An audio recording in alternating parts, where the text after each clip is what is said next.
Welcome, everybody, to the Seattle Sports Union podcast. My name is Abraham DeWeese. I'm back again with Nathan Savage and that Southwest Seahawk, Rob English. And on the boards, of course, is the Soulman Brian Solack. Guys, for the first time in weeks, I am so excited to be doing this recap because it's been a bunch of misery in the last couple weeks here. And I don't know, I'm just so thrilled. Stunning win on the road, last second, and we stuck it to those dang 49ers. Yeah. It was one of those games where you knew you were in the game just by looking at the scoreboard, but there was a point where you didn't really feel that there was really much hope because you knew who you were playing against. It was for me, it was like, okay, at some point or another, that thing is gonna happen where the game, breaks open and it's an obvious loss, and the door just kept being left open for us, and then it started looking like the little momentum was shifting, and I'm like, wait a minute, are we gonna do something here? I didn't yell, scream, or cheer the entire game. I just sat there quietly. I didn't make a peep until Gino ran that ball in with 12 seconds left in the game, and then I shot through the roof. But I didn't say nothing. Just sat next to the wife, who we all know is a 49er fan, and so I kept my mouth shut the whole game. And then when that happened, then I went all the way off. And you, Nathan, what was your? There was a little excitement. Come on, the normally stoic Nathan Savage. You had to have gotten a little excited, didn't you? Yeah, I felt very similarly about the game where it's just like, oh, Debo's going to do something. He's going to get like an 80-yard touchdown again, or McCaffrey's going to break through for 40 yards. Something like that is going to happen. We're going to look at this close game in hindsight to ending up being a blowout and talking more about, all these deficiencies with the Seahawks instead of what they were actually doing really well at the start of the game. And basically exact same situation. I just kept saying it's not going to happen, and then Gino all of a sudden magically floats into the end zone, gives them the Steph Curry night celebration. I was jumping up and down as well, and yeah, that's about as good as it gets during the regular season, is beating the Niners in Santa Clara. And Rob, I was jumping on your case because you texted me with 12 seconds left to go that we won the game. And I'm like, no, something terrible is going to happen to us, because that's what it seems like lately. It's funny, too, because I started thinking, I'm like, okay, they do have 12 seconds and a timeout. And I would have thought it made more sense. I think they even said on the broadcast is they kick that ball, short of the end zone and let a few seconds run off during the kick return. But they instead booted it all the way through. I'm like, if they, get something deep down the middle and are able to get into just, reasonable Moody range, and we end up, this game goes into overtime, we're going to lose it. If it goes into overtime, we're going to lose this game. Yeah. So I'm like, and I'm just like, Murphy is always at play, it seems, with the Seahawks. And so I'm like, oh my gosh, if they get this one big play and end up, with it in a 50, 55, even close to 60, I was like, oh, this is going to but it worked out. Came out on top. And I'm not going to lie, guys. I know Sunday Night Football was on. It turned out to be a pretty good game. But I spent a good hour and a half, and I know you do this, Rob, just looking at the 49ers videos, fan videos and chats, and just soaking it all in, just their misery. Just the fact that, they're all, not feeling great about this. Oh, no, there's nothing that I love more than, seeing the Niner faithful, as they're called, wallow in their own self-pity, because they're still the 49ers. They're supposed to be that team, and they've had a little bit of a rocky season so far. And for them, this has got to be one of those, like, okay, we know our season's, is we're having a rough season this year because we lost to Seattle in Santa Clara. Who knows what they're feeling. We've got to be talking some people off the ledge here because they've got to be super upset. Nathan, do you do that? I know Rob and I do it. No, not necessarily as much. One of my favorite things. You're too good for us. No, I just I just get excited about the game, and then I just like watching seeing the memes of my favorite one was Gino, right after the touchdown, just celebrating. ear to ear grin, yelling at the camera, and right behind him, the 49ers players like lying flat on the ground, seeing that, and then and just seeing the Steph Curry celebration, JSN, DK, Lockett in the locker room, kind of doing like a mean mugging pose in the locker room there after the game because especially JSN has really stepped up. DK brought life back to the offense, and I think today is a day where all those things that we were excited about earlier in the season kind of switch back on again, and it was just fun to get excited for the future of this season and just how exciting some of these players are. What happened there in the first half? The first half, it didn't look like offensively we had anything going. Yeah, the first half, it just we were stagnant. We had that, the first, was it the first drive when we got the field goal? That, okay, there's something to look forward to here, and then it was just nothing for a long time. It was more of inability to run the football. We didn't run the football well at all. And Gino seemed to be standing on his, flat-footed in the pocket. We took a lot of sacks, and it just looked like we couldn't get out of our own way, which is what we've seen a lot of lately. In that first half, it just seemed stagnant. But they somehow figured it out. Nathan, I know you're Grubb's biggest critic. What did you see him not doing? I think just this running game is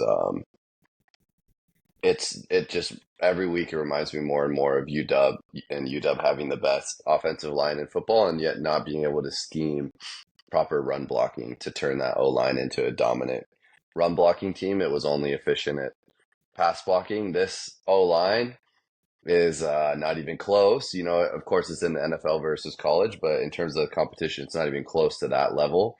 And it just reminds me so much of what we saw in the national championship game or what we saw in the Arizona game or games where the passing game wasn't necessarily going. There's just no hope for running the ball, basically. Walker, I actually thought, had an insane first half where he somehow turned, getting hit in the backfield 2 to 3 yards behind the line into at least 1 or 2 yard runs every single time, 4-yard runs. He did really well with what he was given, which was like less than 0. And that was really frustrating. And then we saw, the snap over the head again because Gino was looking over at the sideline, or they were looking very late over at the sideline, getting the plays in. That was really frustrating. But I think just more than anything as well, the Niners are a really good defense. Bosa was, showing why he was a top pick. And I think I actually liked where we were at the first half. We shut down all the big plays from the Niners. And yes, we weren't scoring a lot, but we also weren't making any crazy mistakes and putting our defense in holes. And that for me was exciting. So that we were at least hanging around. Let's stay on the topic that you brought up, the offensive line. Oluwatimi shoots that one over Gino's left shoulder, but you're under the assumption that's not assumption, but I mean, your observation is that you saw Gino looking to the sideline? I personally didn't go back, but I was talking to people who went back and looked and said, he was looking over the sideline before that. And you brought that up. You brought that up to us a couple of weeks ago that it happened with Connor Williams at center. That it was happening a lot. Yeah, these weird snap situations. Interesting. What did you guys think about seeing Abe Lucas back there? Obviously, he wasn't in for every play, but there, in my opinion, it looked like there's a definite difference between him and Terrell. Thank you. Terrell. Yeah. I saw. Sorry. Sorry, go ahead, Nate. You can go. Oh, yeah. I just saw it was night and day. It was fun. He wasn't in there every play, but there's a reason he was drafted as high as he is. There's a reason he was drafted, graded outside of the injuries as a first or second round talent. I think there's just levels to it. Jarrell played really well as a 6th round pick, but here's an alpha, first or second round graded draft pick who comes back in, and I think it's just a difference maker. Yes, it wasn't always pretty, and he was on a snap count, but definitely as the game went on and Gino became more comfortable, I think front and center of that was just not getting these instant pressures coming off the edge that we've started to get used to seeing over the course of the season. Rob, your thoughts on the O-line today and their performance? I thought that it was a net positive, but I think Lucas showed a little bit of I don't want to call it rust. Because I think he did get beat once or twice, but and as Nate said, they did have him on a pitch count, which is fine. I understand that. But I think ultimately, he definitely bolstered that line. We would be being disingenuous though if we didn't call out the fact that Gino was much more comfortable in the pocket once one Mr. Nick Bosa left the game. That really turned the game on its head, if you ask me. I think Gino took at least one more sack after he left the game, maybe two, but I think it just you saw that there just wasn't as much penetration, as much pressure on him once Bosa was no longer on the field. But I mean, like I said, I think net positive. I think with another week to get everybody aligned and get them melded together. I think we'll see even better next week. But net positive. Well, okay, let's bring up the Bosa thing. Bosa injured. Boo hoo. I don't care. How many times have we had our star player injured? All the freaking time. So you know what? You got to go with what you have, and he's not there. Big deal. I mean, they shouldn't be so reliant on one guy. That's what people always tell me. Oh, well, your star player is injured. Marshawn Lynch is injured. You shouldn't rely on just him. It's well, screw you guys. Well, he is that guy. So what do you want us to do? He is that dude. So. But they still have plenty of other good players, and we found a way in the second half to get some points on the board. It wasn't always pretty, but you know what did look pretty? Actually, the Seahawks defense looked pretty good. The defense played, as close to lights out as you could ask for. If you look at just the numbers, McCaffrey carried the ball 19 times for 79 yards. He had 4.2 a carry, which are decent numbers, but we shut him down as far as those big pivotal game-changing plays that he always finds a way to make, whether he was catching the ball or running the ball. We really did stop him from doing just destroying your defense. The tackling was great. We had a tough time with Juwan Jennings. That was painful to watch. Jennings the ball was just sticking to him every time it came near him, and the one where he got the first down, I think it was like a third or something and 10, third and 10, I believe, and caught the ball, and there was 3 Seahawks on him, and that one man pushed forward and got the first down when we could have got off the field on defense. He hurt us today, but outside of that, no, the defense was spot on. Literally kept us in the game. If it was, because the offense didn't do anything till late, so the defense really gets the game ball today. Nathan, what'd you see out of the linebackers today?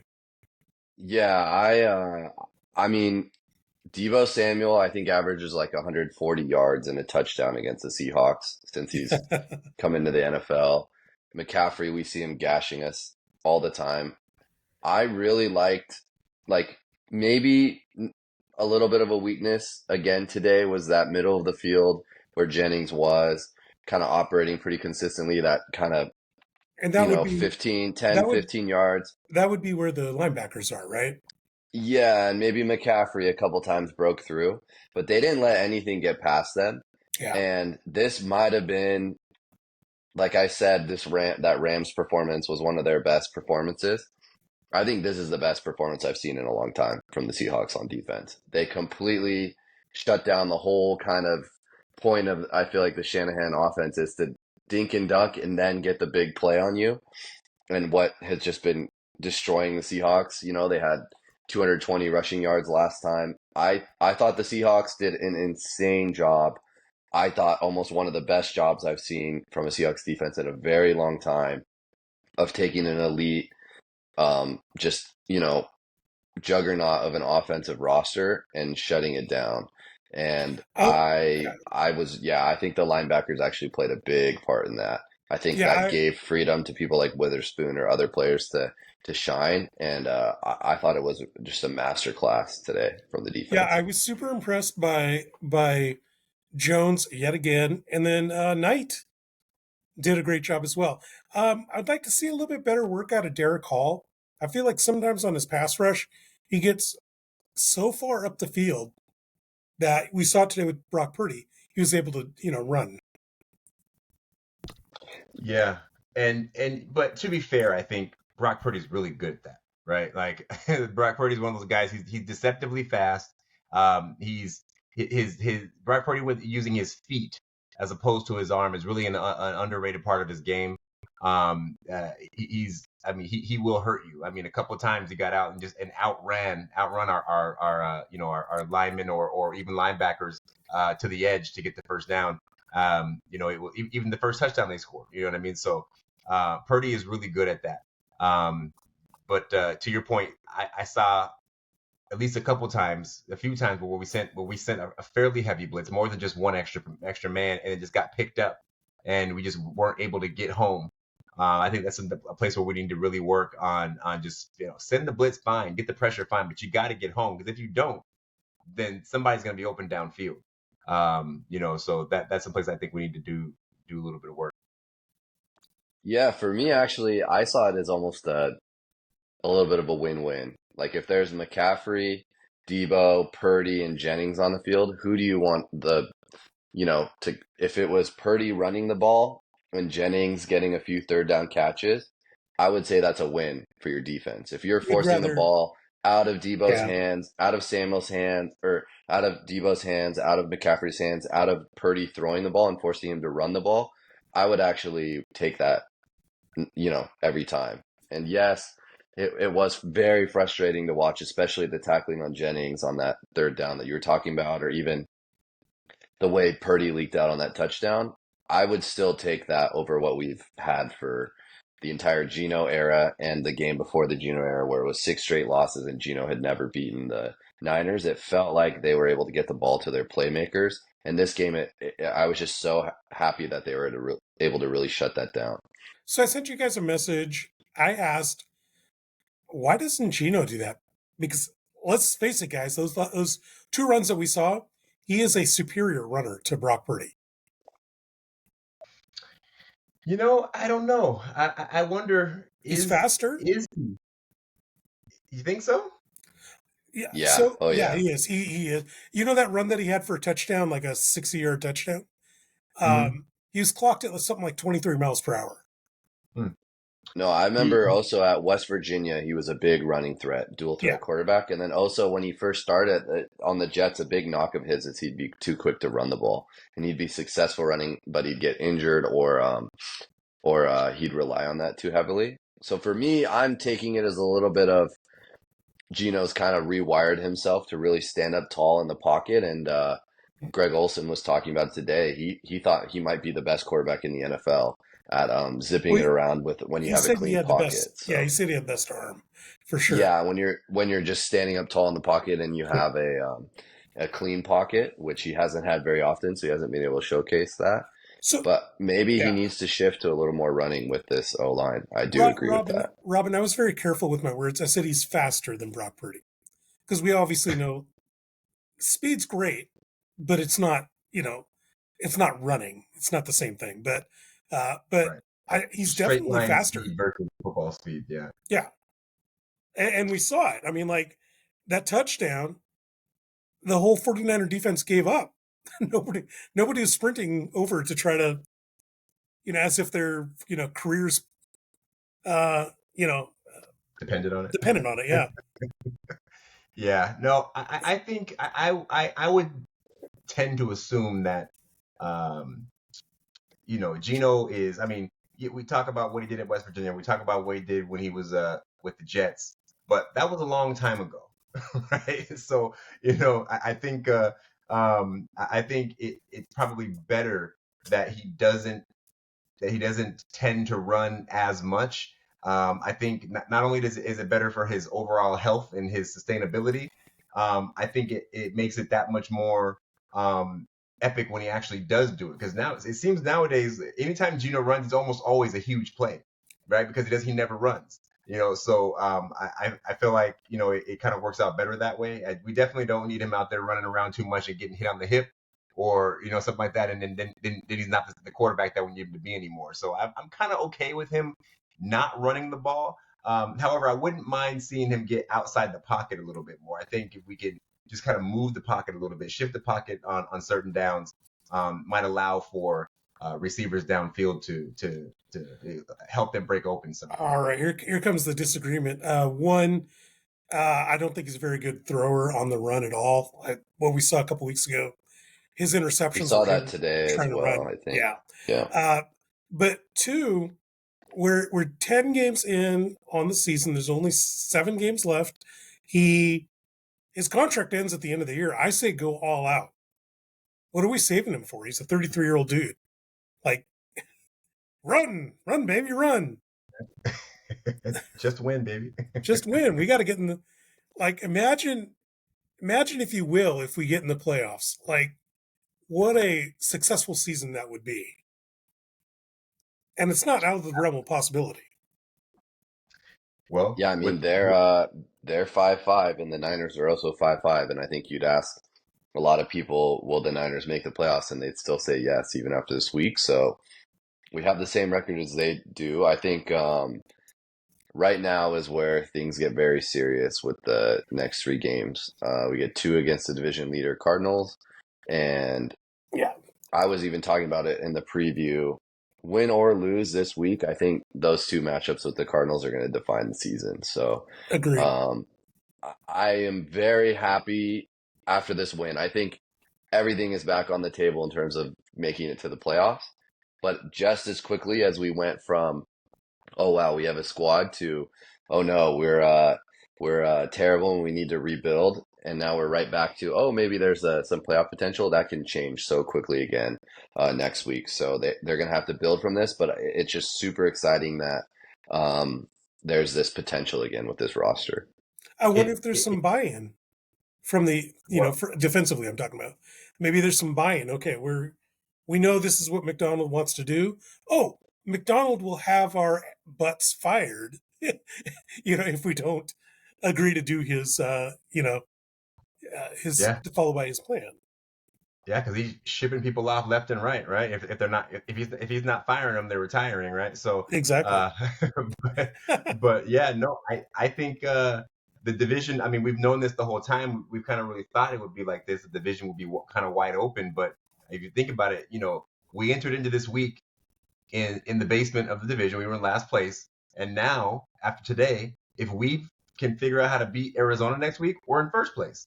So it changes just that fast. So yeah, it's very interesting. I think we're all in agreement. The NFC West, there's only going to be one representative, right?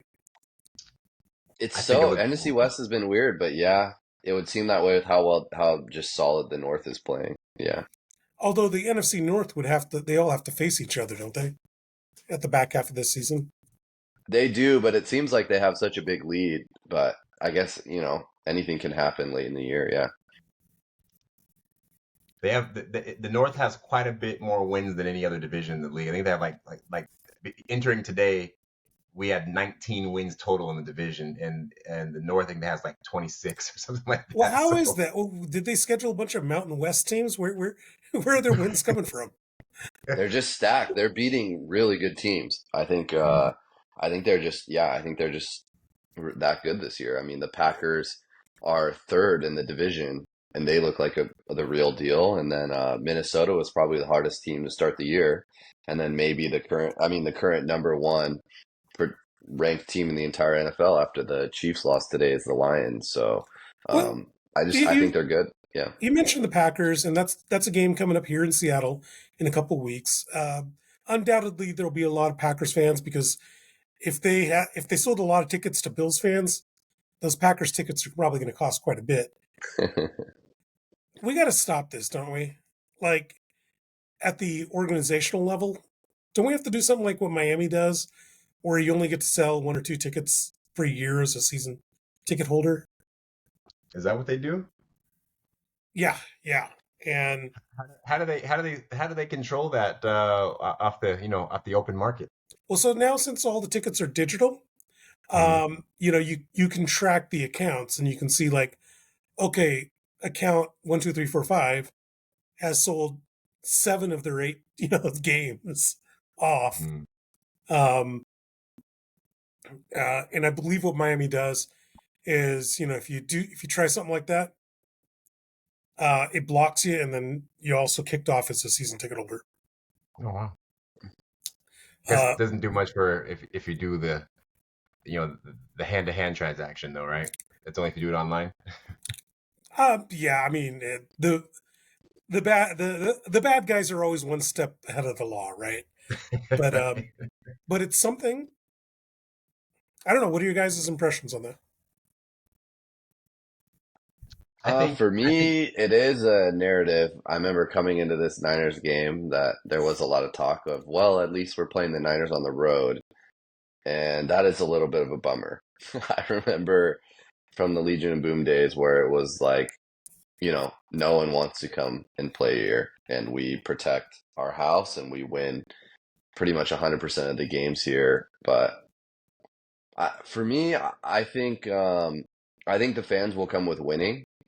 Mhm. I do think currently it's a bummer, especially I was at that Bills game and it was mostly Bills fans. But I think you just start what all you can do as a team is you can worry about the product on the field. And I think the second you start worrying about too many things like what Miami is doing, I think you start getting yourself in trouble. And not going very far in the postseason like Miami has, or just kind of struggling to get to the postseason like Miami has. I think the first thing you do is you get to the postseason and you try to get home field advantage, and I think the fans will show up. That's been shown in the past, and it is currently a bummer. I agree, but I think the second you start to worry too much about those things that are a little bit out of your control, that's where the game it stops being about football, and that's where it starts getting dangerous for the product on the field. Rob, Nathan is a free market capitalist. What are, what are your thoughts? You know, um, I kind of tend to agree. I mean, listen, when you win, they're going to show up, right? If you build it, they will come, right? And we've seen that, and it's the same no matter where you go. Even the best, fan bases. Like look at Seattle. Seattle fan travels very well. We take over stadiums a lot, right? So, so it's usually teams that aren't playing very well. Like I'll be going to the game here in Phoenix, and there's plenty of blue and green in that stadium when Seattle's in town.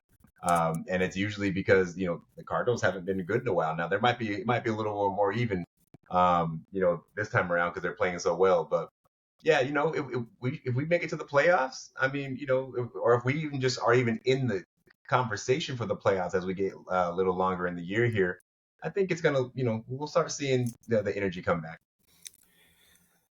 Okay, so you guys are wrong. We must protect this house. That's the old motto, right?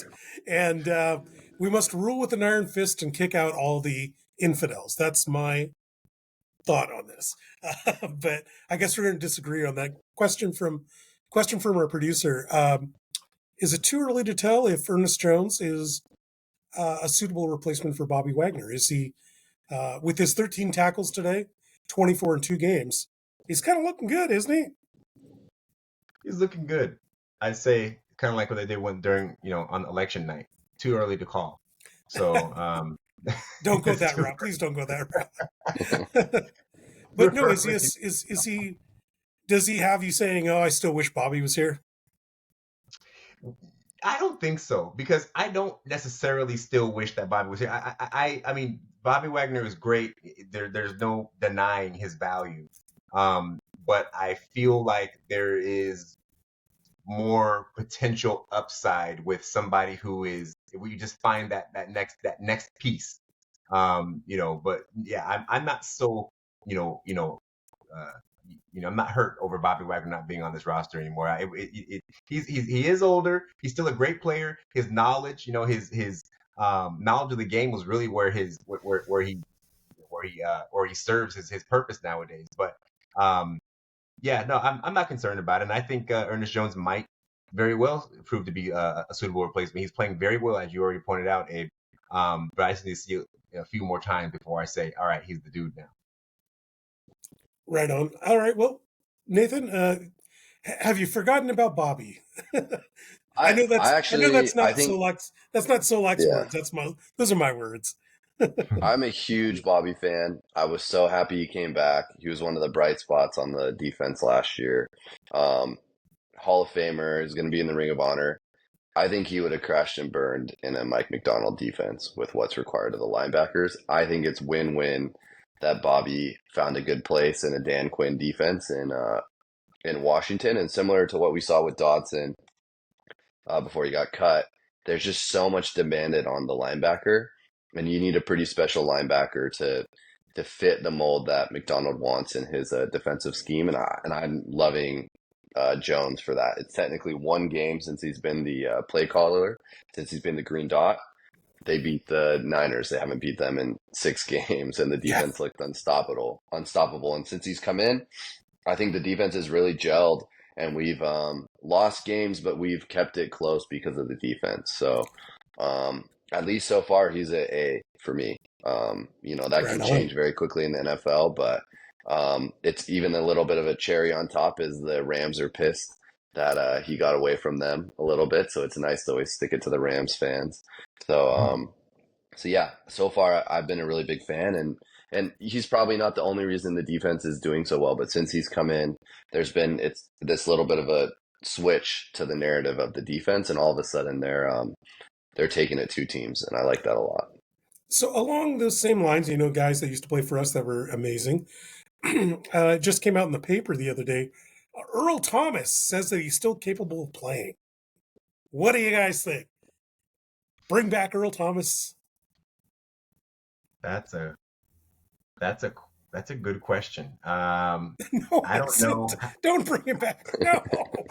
Listen, if Earl Thomas is truly capable of playing at a level that we got to know and love, I mean, tell me we couldn't use that in our defense. Tell me we couldn't use that ability at the safety position out there. I mean, now what are the chances of that being the case? I say probably pretty low chances. But if that were, perfect world, he can come out there and be the Earl Thomas, the LOB Earl Thomas, or even something even close to that. Hey, I mean, I don't have any beef with Earl Thomas. He kind of went a little crazy after he left Seattle, and the way he exited wasn't the greatest. But these guys are passionate. I'd be for it, to be honest. If that's what it were. Now we don't get to know ahead of time, but if we had the ability to have that clairvoyancy to know what exactly it would be, and it would be that, then yeah, I'd say bring him back, absolutely. Oh boy. Okay, so Nathan, Earl Thomas, of course, he of the group pajama party with his brother and a bunch of women. He of the punching out fellow Ravens defensive backs. He of the Houston locker room said, "Do not bring that guy in to our team." What do you think? Would you bring him in?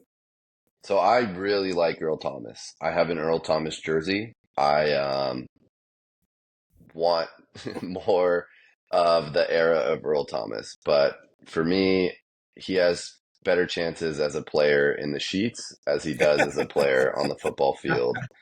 And it is the way it goes sometimes with football. Father time comes. We saw the way he played in Baltimore, the way he played after he left the Seahawks. He reminds me a lot of what happened to Adams with his injuries, Jamal Adams, where it just looked like this stiff tank on the field that maybe had the the top end speed still, but just could not move laterally. And right now, they're talking about during the game, Jordan Love has maybe been the best defensive player on the Seahawks the last 2 years.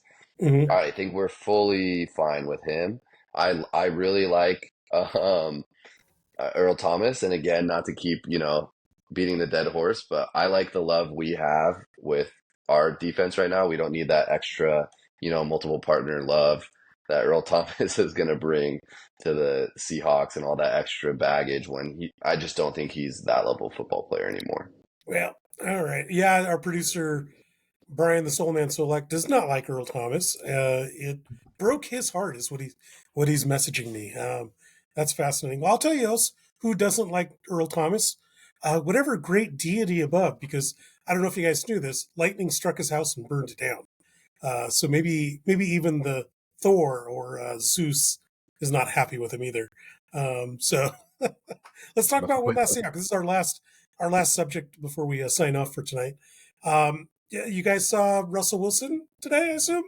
You saw his little win over the Ravens? Russell Oh, yeah. Wilson. You happy Yeah. for him? First name Russell, last name Wilson. Yeah, I'm only happy for him. I am so happy for him. I'm not gonna get to the told you so part. Yeah, I'm not gonna say that or anything, but You kind of just did. yeah, I did. I do sort of kind of feel that way. It's like, I did not believe that Russell was the problem in Seattle. I believe that I was okay with us moving on from him because, sometimes just no matter how good a player is, sometimes them being there with the overall state of the union of a team, right? It could just be slowing down progress or whatever. So I understand when you got to just cut your losses and move on sometimes. But I never once thought that Russell was the problem, and I felt that there could have been a way to build back around him again. But he's definitely showing that he can still go out there and play football. Yeah. I'm happy for him, but I'm happy that his ego got knocked down a step or two, because him going to Jody Allen trying to get Snyder and Pete Carroll fired, him costing so much, it just wasn't working here. Nathan, your thoughts on Russ? I just think he's found himself the perfect situation. Exactly what you said. He's playing for the vet minimum. The Steelers aren't worried about, $40 million, $50 million contracts for what they're getting on the field. The defense just probably made Lamar Jackson look and play the worst in the regular season. That this might have been his worst regular season game ever. No, so I've he's seen got worse. that. I've seen worse, and it's usually the Steelers doing it to him. Yeah, no, the Steelers always get him, but today I think, whatever the stats were pretty insane when they came back, and there was some conversation that this might have been his worst ever regular season game, and that's like the perfect setup for Russ. He was bumbling along again in the first half. Defense kept it in it, and then he shut the door in the second half with his scrambling and kind of improvising. And that the formula is there. The formula's won a Super Bowl. I'm very excited for them, and I'm also very excited that there's another contender in the AFC, so we don't have to see the same red and yellow, Arrowhead, annoying pop star moments in the yeah. God, I'm sick of those guys. Yeah. And they lost. So there's good news there. They lost today, so we're. The rest didn't hand them another win on a platter. They didn't get handed another win today. They finally got a notch in the L column. So nice. Everybody can relax. We're, the what do you call it? The 72 Dolphins are drinking champagne tonight, right? So those some of them are still alive, right? Most of them. I think probably, yeah. So yeah, we have no more undefeated teams. Awesome. Well, we're closing this one up. This is a joyous occasion, a win, a solid win, undisputable win over the 49ers, our hated enemies. And as we always like to do before we sign off, we like to do our shout outs. So let's go around the table here, and let's start with the Southwest Seahawk. You know what? I'm going to keep it simple today. I'm going to give my shout out to Jonathan Hankins, who his big self jumped up in the air and pulled down that interception that Devin Witherspoon was able to to knock up in the air, and really it was very unfortunate we weren't able to do anything with it, but we got a turnover, and turnovers seemed to be a thing that we just we got so used to seeing turnovers all the time on the Seattle defense, and they just seem to be so hard to come by these days. So I was loving that. So give my shout out to Mr. Hankins for the grab with his big mitts. Right on. And I'll give my shout out. And that'd be to Geno Smith, of course. Just way to hold it or stay in the game. Way to, hold yourself up, be the leader that you are, and keep proving people wrong. That was awesome. Awesome win. There's going to be a conversation as to whether we keep him or not. He is making some strong cases for himself to stick around. And then let me give the shout out for our producer, the Soulman Brian Solack. Shout out to Jason Puckett, who will be here on Thursday as our guest, former KJR talk show host, and we'll catch up with him, see what he's up to, and talk some sports. Nathan, you get the last shout out. So I was going to shout out, I wore my Bills jersey or Bills shirt and everything. I was going to shout them out for knocking out the Chiefs, but we just talked about it a little bit. So I guess just in the spirit of shouting out NFL players and Seahawks players, I felt like this was just a solid Witherspoon game. One of the few Witherspoon games we've had this year. I thought he was all over the field, making things difficult, nonstop for the Niners, rushing the passer, hitting Purdy, disrupting passes. It was fun to see him find his role, or at least for one game find his like potential and role in the defense. And I'm excited for him to keep showing up on the stat sheet. Right on. Well, thank you everybody for joining us this week. On behalf of the Soulman Brian Solack, the Southwest Seahawk Rob English, and Nathan Savage, my name is Abraham DeWeese. We appreciate you joining us, and check us out on YouTube and Spotify and iTunes. And we got that technical problem resolved, so the videos are there. And as well, check us out on social media at Seattle Sports U on Twitter and X, whatever it's called, and like us, subscribe on Facebook and all the other platforms. And we'll see you guys next time. Go Hawks. Go Hawks.